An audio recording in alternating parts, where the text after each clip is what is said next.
Olá, boa noite a você. Eu sou Adalberto Piotto e seja bem-vindo ao Cenário Econômico pela TV Brasil, diretamente dos estúdios da B3, no centro da cidade de São Paulo. A prisão de Wesley Batista aumenta os problemas da JBS. As ações do frigorífico tiveram alta hoje, mas as especulações em torno da troca de comando da empresa continuam. No Rio de Janeiro, a Assembleia do Estado decide se aprova ou não as contas do governo de Luiz Fernando Pezão. O Tribunal de Contas já havia decidido pela rejeição da prestação de contas do governador. Os juros ao consumidor têm leve queda, mas continuam altos e em descompasso com a queda da taxa Selic. Já o cartão de crédito sobe de novo e continua como a modalidade mais cara de oferta de crédito ao cliente. O cenário econômico está no ar. A Polícia Federal prendeu na manhã desta quarta-feira em São Paulo Wesley Batista, um dos donos da holding JF e diretor-presidente da JBS. O irmão dele, Joesley Batista, já está preso em Brasília. Esta prisão faz parte da segunda fase da Operação Tendão de Aquiles.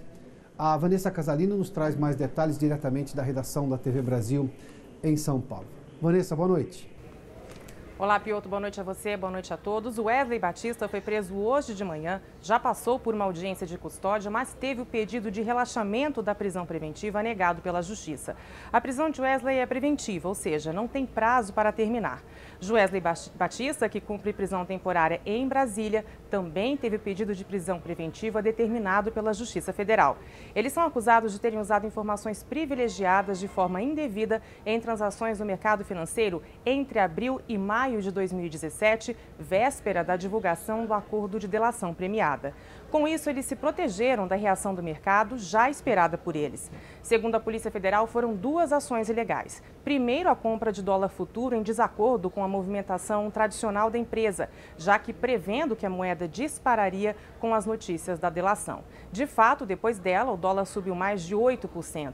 No segundo movimento ilegal, os irmãos ordenaram a venda de ações do grupo antes das notícias da colaboração.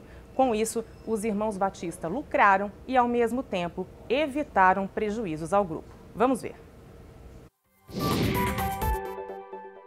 A FB Participações é 100% dos irmãos Batista. Já a JBS é só 42,5%. Então, agindo assim, vendendo pela FB e comprando pela JBS, a maior parte do prejuízo com a queda no valor das ações não ficou com os irmãos Batistas, e sim com os outros acionistas. E esses acionistas são vários, inclusive o próprio governo federal, você entendeu? Por meio do BNDES Par, que também detém ações da JBS. A venda antecipada dos papéis evitou um prejuízo potencial de 138 milhões de reais. O prejuízo foi diluído com os acionistas da JBS. Prejuízo que, segundo a Polícia Federal, nós também acabamos pagando. O entendimento da polícia é de que os irmãos Batista descumpriram o acordo de delação premiada porque continuaram cometendo crimes depois do acordo. O que, por isso, dá então a necessidade da prisão preventiva para não atrapalhar as investigações. A defesa de Wesley disse que a prisão é ilegal, arbitrária e coloca em descrédito o Instituto da Delação Premiada. Piotto. Muito obrigado, Vanessa. E eles também respondem por processos na Comissão de Valores Mobiliários, que é justamente o órgão que regula todo o mercado financeiro no país, o mercado de ações. E a principal investigação que tem lá é o crime de insider information, para usar a expressão em inglês, que é ter informação privilegiada, usar de informação privilegiada para fazer negócio na Bolsa.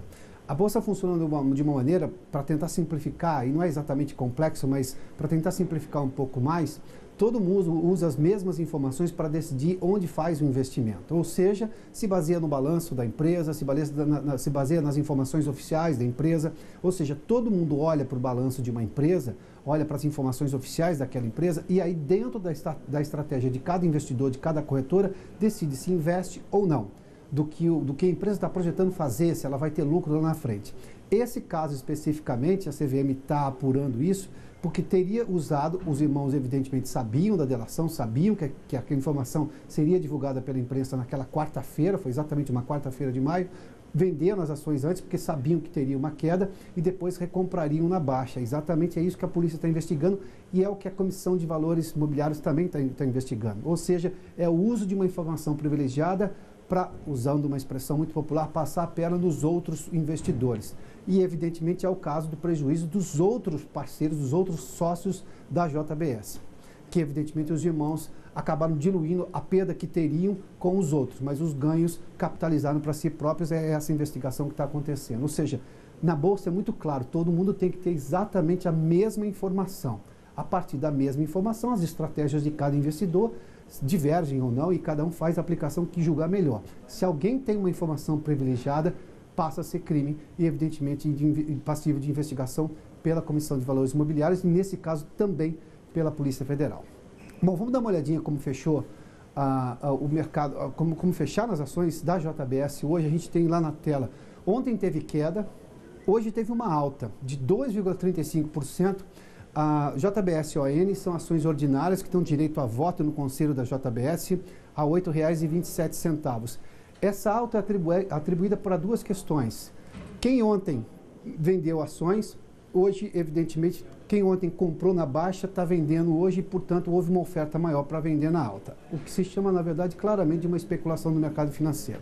A outra coisa é que boa parte das pessoas pode estar comprando ações da JBS, porque com a prisão de Wesley Batista, abriria a possibilidade, já que Wesley está preso, Wesley foi preso hoje, os dois irmãos, abriria a possibilidade de eles serem afastados do comando, tanto da JS quanto da JBS, que é um desejo, inclusive, do BNDES, que tem participações nas empresas. Isso, evidentemente, poderia trazer um novo futuro para a empresa, sem a participação de sócios que estão presos por acusação de crime financeiro e outros tipos de crime. Daí daria-se um futuro diferente para a JBS. É exatamente essa aposta que parte dos investidores faz hoje, porque imagina que a empresa possa se valorizar lá na frente. Daí esse possível aumento, esse pequeno aumento que foi notado nas ações da JBS, apesar de ter mais um sócio preso hoje. O presidente Michel Temer se reuniu hoje com ministros e líderes partidários no Palácio da Alvorada, em Brasília. O momento da economia é pauta frequente do governo, mas a questão política e possíveis decisões do Supremo Tribunal Federal também têm sido monitoradas de perto pelo Palácio. O repórter Pedro Henrique Moreira está no Supremo e nos traz essas informações. Pedro, boa noite. Olá, Piotr. Boa noite para você, boa noite a todos. Foi um café da manhã oferecido pelo presidente Michel Temer aos líderes da base de apoio dele na Câmara dos Deputados. Participaram aí 17 líderes partidários, 17 deputados e 19 dos ministros do governo. Mas é como você disse, esse é mais um encontro com a base em meio a decisões aí desfavoráveis para o presidente no judiciário.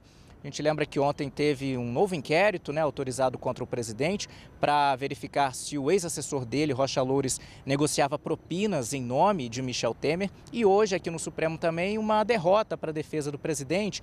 A defesa pedia que o Supremo considerasse impedido de atuar em ações envolvendo o presidente o Procurador-Geral da República, Rodrigo Janot, e os 9 ministros que atuaram no julgamento hoje votaram aí contra esse pedido da defesa, votaram então permitindo que Janot continue à frente das investigações. Bom, mas sobre o café da manhã, de mais cedo, o presidente Michel Temer fez uma apresentação da situação econômica para os parlamentares. Apresentou números positivos da economia e as projeções futuras também, as projeções que são positivas. E aí, logo no comecinho da fala, nesse café da manhã, na abertura desse café da manhã, o presidente pediu aos líderes partidários que levassem aqueles números positivos para suas bases na Câmara, ajudassem a divulgar esses números e pediu apoio para as reformas, principalmente a reforma da Previdência, mas também a reforma tributária, o que o presidente chamou de simplificação tributária. E aí o presidente pediu então que os parlamentares não fiquem quietos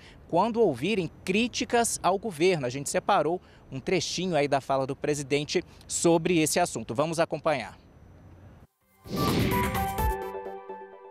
Não temos problemas no governo, não temos problemas entre os ministros, não temos problema dos ministros com o governo, que vocês incentivem os nossos deputados, os nossos senadores, onde quer que estejam, e onde estejam também, para fazer um discurso de rebate, Porque muitas vezes eu vejo que a pessoa vai para um lugar, ouve uma coisa negativa e se aquieta, fica em silêncio. Não pode se aquietar.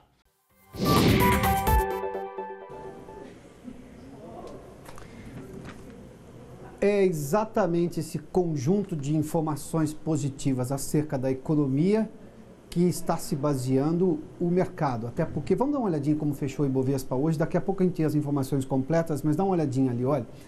Hoje, de novo, uma alta, é uma sequência de alta da Bolsa de Valores, hoje quase 75 mil pontos de novo, fechou com uma alta de 0,33% a 74.787 pontos. E, evidentemente, que a crise política, de alguma forma, continua, há discussões no Supremo Tribunal Federal, o Pedro Henrique nos trazia essas informações. Há, evidentemente, uma tensão sobre uma possível nova denúncia contra o presidente da República. Mas por que, então, diferentemente da primeira vez, a Bolsa sofreu o abalo porque percebeu que poderia ter um problema na condução da política econômica com a saída do presidente Temer? Dessa vez, a Bolsa continua subindo. São duas respostas e elas caminham de forma muito juntas. Primeiramente, há indicativos de crescimento da economia, de retomada da economia, ou seja, o pior da crise já passou e foi deixado para trás. Isso, os sinais todos, a gente mostra aqui no cenário econômico vários números de que há uma retomada. Evidentemente que ainda lenta, o drama principal é o emprego, e o emprego tem mostrado uma melhora, uma redução na desocupação medida pelo IBGE, um aumento nas vagas formais de trabalho com carteira assinada pelo Cadastro Geral de Empregados e Desempregados, o CAGED, ou seja, há notadamente uma melhora no ambiente econômico e uma volta dos investimentos. Sobretudo empresas que estão exportando do país, ou seja, que estão levando produtos brasileiros para fora, essas empresas já têm mostrado, na verdade, desde maio, uma recuperação, de abril, sobretudo o setor automotivo. Essa é uma parte da resposta. A segunda parte da resposta vem de uma aposta do mercado financeiro, uma aposta dos investidores de que o governo, apesar da possibilidade de uma nova denúncia, ela chegaria enfraquecida, ou seja, não teria êxito. E a manutenção da equipe econômica, ou seja, da política econômica do governo, que é aprovada pelo mercado e pela maior parte dos investidores, evidentemente que pode ter uma ou outra discordância, mas ela é aprovada na sua maior parte, ela seria mantida. Ao ser mantida, também seria mantida, evidentemente, a lógica de reformas. O próprio presidente fez menção agora à reforma, à simplificação tributária, que ele chama, que é o nome que ele deu à reforma tributária, e isso melhoraria a competitividade das empresas, porque a burocracia hoje é um drama do custo Brasil. O custo Brasil é exatamente aquilo que onera boa parte das empresas e faz com que elas fiquem menos competitivas. E a outra coisa é a reforma da Previdência. Essa diz respeito à solvência do Estado. Quanto que o Estado brasileiro, ou seja, o governo brasileiro, consegue pagar ou não. Porque a alegação técnica do Ministério da Fazenda é que, se permanecer do jeito que está, não teremos condições financeiras de pagar as aposentadorias lá na frente, ou não vai sobrar dinheiro nenhum de investimento que vai pagar tudo que se paga para a aposentadoria. Ou seja, a reforma seria necessária porque mudou completamente o perfil da população, o perfil do trabalho. Isso aconteceu no mundo inteiro e o Brasil não poderia ser exceção. O governo lá atrás, um pouco mais enfraquecido politicamente, dava a ideia de que não conseguiria votar a reforma da Previdência. Essa sensação melhorou claramente. O governo recuperou o apoio político, essa série de reuniões, tanto do Ministério da Fazenda, do ministro em si, do ministro Henrique Meirelles, com parlamentares, e também do próprio presidente, com a base, dá a ideia para o mercado, e o mercado está apostando nisso, que, ao lado dos dados econômicos que começam a melhorar, o poder político do governo também melhoraria e conseguiríamos votar a reforma da Previdência, que é exatamente essa ideia de solvência econômica no longo prazo do governo brasileiro. E com essa solvência econômica, uma recuperação, uma redução do custo Brasil, uma redução do risco Brasil e a possibilidade do país voltar, digamos, num ciclo virtuoso, ou seja, uma reta de crescimento econômico, mesmo que pouco esse ano, um pouco mais no ano que vem, mas uma lógica de crescimento. Se levar em conta que nós tivemos em 2015 e 2016 PIB negativo, uma recuperação esse ano, seguida de uma recuperação também no ano que vem, a gente começa a sair completamente a gente sai de uma situação ruim e entra numa rota boa, positiva. É essa aposta que está fazendo o mercado financeiro. Claro que se tem uma ideia, se por acaso a reforma da Previdência não passar, o governo perder apoio político, isso tudo volta, muda completamente o cenário aqui, mas há uma aposta clara de que isso pode ter êxito na negociação do governo com o Congresso. E a Assembleia Legislativa do Rio está votando nesse momento para decidir se aprova ou não as contas do governador do Rio, Luiz Fernando Pezão. O Tribunal de Contas do Estado já havia reprovado as contas. O repórter Maurício de Almeida acompanha o caso e nos conta como está esse processo de votação. Maurício, boa noite. Boa noite, Piotr. A votação acabou de ser encerrada na Assembleia Legislativa do Rio de Janeiro. Por 43 votos a 21, as contas referentes ao ano passado do governador Luiz Fernando Pezão foram aprovadas, contrariando o parecer do Tribunal de Contas do Estado. O Tribunal de Contas do Estado, por unanimidade, tinha reprovado as contas de Luiz Fernando Pezão, alegando que ele desrespeitou a Constituição, não investindo os percentuais mínimos do orçamento referentes à saúde e também à educação. Mas é bom lembrar que a decisão do Tribunal de Contas do Estado é uma decisão técnica. Já na Assembleia Legislativa, a decisão é política. E lá, o governador Luiz Fernando Pezão tem grande maioria. A oposição ocupa uma bancada minoritária. E por isso, com essa maioria, Pezão conseguiu aprovar as contas, mesmo não tendo respeitado a Constituição. Foram 43 votos a 21, uma vitória fácil de Pezão na Assembleia Legislativa do Rio. Os deputados governistas alegaram que Pezão não pôde cumprir a Constituição devido à crise econômica aqui do Rio de Janeiro. Devido a essa crise econômica, foram realizados vários bloqueios judiciais nas contas do governo do Estado no ano passado. Por isso, o governador não tinha dinheiro para cumprir esses percentuais mínimos estabelecidos pela Constituição para investir tanto na saúde quanto na educação. Foi essa teoria apresentada pelo governo que conseguiu aprovar as contas de Luiz Fernando Pezão. Se as contas dele fossem reprovadas, tanto Luiz Fernando Pezão quanto o vice-governador do Rio, Francisco Dornelles, ficariam inelegíveis e poderiam ser processados por crime de responsabilidade, o que abriria caminho para um processo de impeachment aqui no Rio de Janeiro. Portanto, hoje Pezão teve uma vitória na LERJ. Foi um dia bom para o atual governador do Rio de Janeiro. Já para um outro ex-governador do Rio de Janeiro, Antony Garotinho, o dia de hoje não foi nada positivo. Logo no início da manhã, ele foi preso enquanto estava trabalhando, apresentando um programa numa rádio aqui do Rio de Janeiro. Acontece que Antony Garotinho foi condenado pela Justiça Eleitoral a 9 anos e 11 meses de prisão. E o juiz que determinou essa condenação também determinou a prisão domiciliar de Antony Garotinho na cidade de Campos, no norte fluminense, domicílio onde Garotinho tem o seu ampla eleitorado. Ele já foi prefeito de Campos, foi lá o berço político de Antony Garotinho. Antony Garotinho já foi levado para Campos, onde está preso em sua residência e deverá utilizar uma tornozeleira eletrônica.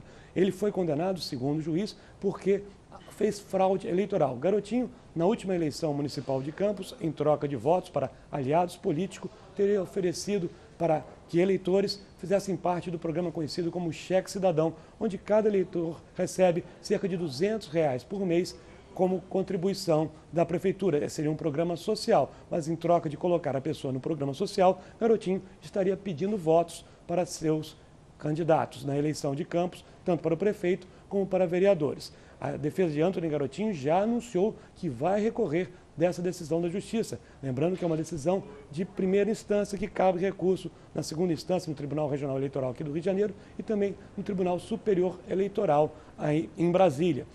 Já Rosinha Mateus, que é mulher de Antony Garotinho, já foi governadora aqui do Rio de Janeiro, publicou em uma rede social um desabafo, alegando que essa condenação tem um caráter político que pretende apenas calar Antony Garotinho. Piotr.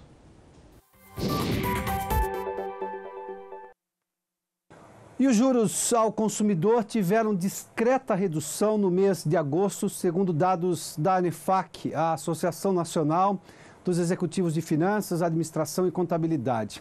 Mas o que impressiona é que os juros continuam muito altos se comparados, por exemplo, com a trajetória da taxa básica de juros, a taxa Selic, que caiu recentemente numa redução, foi decidida pelo Comitê de Política Monetária do Banco Central, mais um ponto percentual, hoje está em 8,25%. Mas vamos dar uma olhadinha aqui nesses dados da ANEFAC, porque eles chamam a atenção. Olha, agora os dados são todos relativos a agosto. E aqui a gente está falando de juros ao consumidor, esse que você tem acesso nos bancos e financeiras, sobretudo nos bancos, né? Em agosto houve uma pequena queda, na verdade estava em 7,58% no mês anterior e agora baixou para 7,54% ao mês. 7,54% ao mês. Se a gente olhar no cômputo do ano, isso vai praticamente a 140% ao ano. Isso é o que se paga de juros médios, nós estamos falando de juros médios ao consumidor.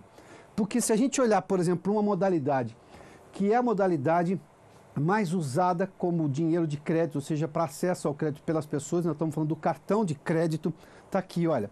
O juro médio do cartão de crédito é de 13,36%, subiu um pouquinho. Antes era 13,34%, agora voou 13,36% ao mês. É praticamente o dobro aqui desse outro tipo de linha de crédito dos bancos. Chega a 350% ao ano. Evidentemente, nós estamos falando de juro médio, ou seja, tem algumas operadoras aí que cobram, alguns bancos que cobram um pouco mais ali, outras cobram um pouco menos, evidentemente. Nós estamos falando de valores que realmente chamam a atenção. E se a gente olhar para a pessoa jurídica, hoje o juro médio cobrado da pessoa jurídica no empréstimo do banco é de 4,41%. Ao ano, o empréstimo sai a quase 68% de juros. Daí se entende porque boa parte, sobretudo pequenas empresas, não conseguem conviver com os juros de banco. Tem que buscar dinheiro em fintech, nessas novas empresas de financiamento, no Sebrae ou com participação do Sebrae, enfim, porque pagar 68% praticamente de juros para um banco para fazer um investimento inviabiliza o negócio por muito tempo. Ou seja, o retorno do negócio demora muito a acontecer. Isso prova que banco no Brasil, os bancos privados ou os públicos, enfim, nós estamos falando de banco de balcão, né, desse que você vê na praça da cidade, não tem política de fomento. Fomento é exatamente isso, é oferecer crédito. Se a gente comparar com o restante do mundo, os juros que os bancos brasileiros cobram é extremamente alto. Em teoria econômica se diz que os juros são o custo do capital emprestado, ou seja, eu empresto um determinado valor e coloco esse custo. O custo é os juros para o meu devedor depois me retribuir. Só que no Brasil esse custo de capital é absurdo. Os bancos cobram taxas que são surreais se comparadas ao restante do país. Há inadimplência alta, mas os bancos nunca dizem que é inadimplência porque eles também estão cobrando juros altos demais e as pessoas não conseguem pagar. Tem esse outro detalhe também. Até porque a gente viu recentemente aqui no cenário econômico que as pessoas, assim que podem, começam a pagar suas dívidas.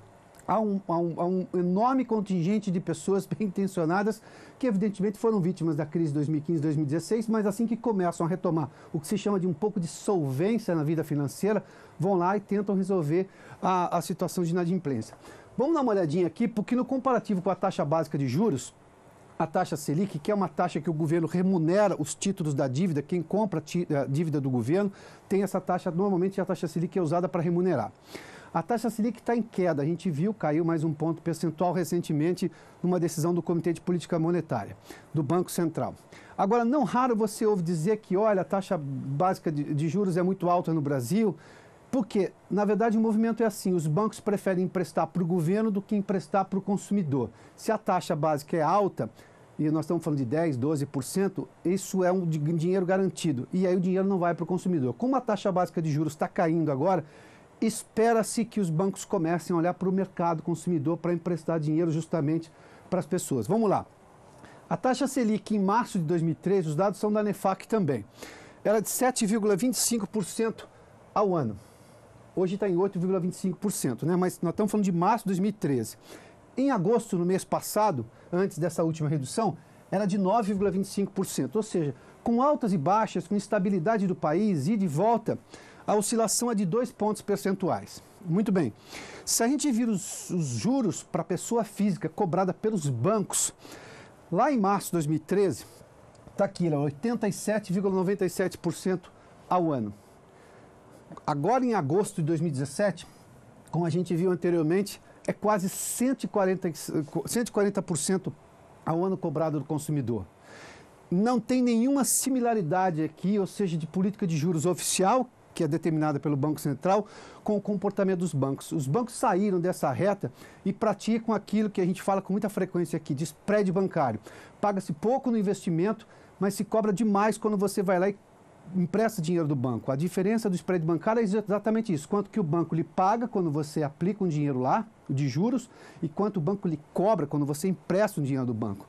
Isso demonstra claramente que não há dentro dos bancos brasileiros uma política de fomento, de ajudar a economia, de proporcionar meios que as pessoas consigam pegar um dinheiro do banco, aplicar num negócio, ter retorno e depois pagar taxas plausíveis. Não são plausíveis as taxas de juros cobradas 144%, 140% ao ano de consumidor pessoa física, não tem nada de plausível. Isso aqui é média, porque se a gente fala de cartão de crédito, não estamos falando de 350%, 60% ao ano.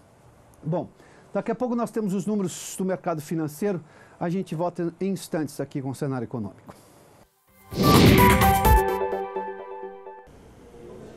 Já de volta ao estúdio do Centro de Operações, a gente já viu os números do Ibovespa. Vamos dar uma olhadinha no dólar comercial. Hoje alta de 0,31% a R$ 3,13, uma aposta de importadores ali para fazer proteção, um hedge cambial, como se diz no mercado financeiro.